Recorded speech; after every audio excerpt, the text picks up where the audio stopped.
പട്ടികജാതി ക്ഷേമസമിതി പുനലൂർ ഏരിയ നേതൃത്വ ശില്പശാല സംഘടിപ്പിച്ചു. കേരള കശുവണ്ടി വികസന കോർപ്പറേഷൻ ചെയർമാൻ എസ് ജയമോഹൻ പരിപാടിയുടെ ഉദ്ഘാടനം നിർവഹിച്ചു.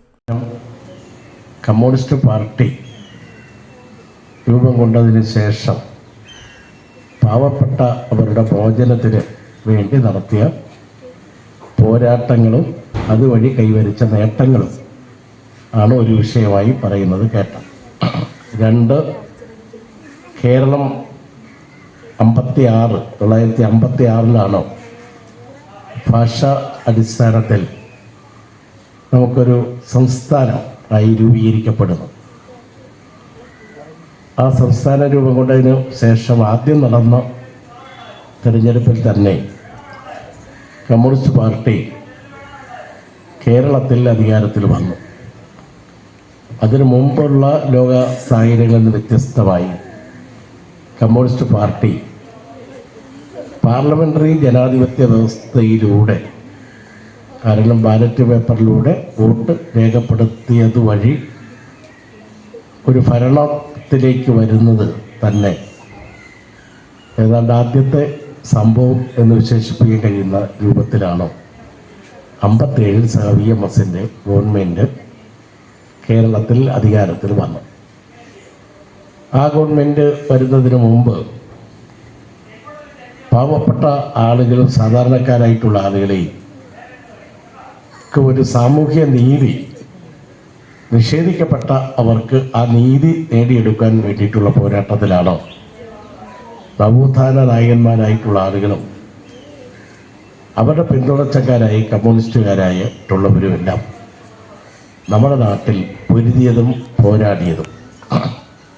ആ പോരാട്ടത്തിൻ്റെ ഭാഗമായി അക്കാലത്ത് നിലനിന്നിരുന്ന സാമൂഹ്യ നീതി നിഷേധിക്കപ്പെട്ടവർക്ക് ഒരു പടി മുമ്പോട്ട് ആ അവകാശങ്ങൾ അംഗീകരിപ്പിച്ചു കൊടുക്കാൻ കഴിഞ്ഞത് കമ്മ്യൂണിസ്റ്റ് പാർട്ടിയുടെ ഇടപെടലുകൊണ്ടും നവോത്ഥാന നായകന്മാരുടെ പോരാട്ടത്തിൻ്റെയും കൂടി ഭാഗമായിട്ടാണ്.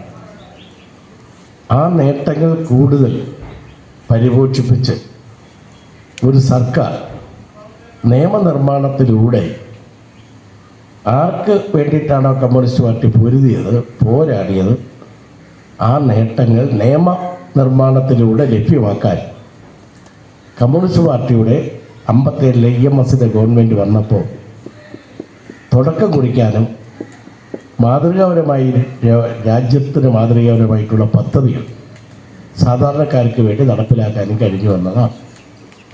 അതിലൊന്നാമത്തെ കാര്യമാണ് കേരളം 57 കമ്മ്യൂണിസ്റ്റുകാർ ഭരിക്കുന്നതിന് മുമ്പ് സ്വന്തമായി ഭൂമിയില്ലാത്തവർ 85%. ഏരിയ സെക്രട്ടറി സജീവൻ സ്വാഗതം പറഞ്ഞു.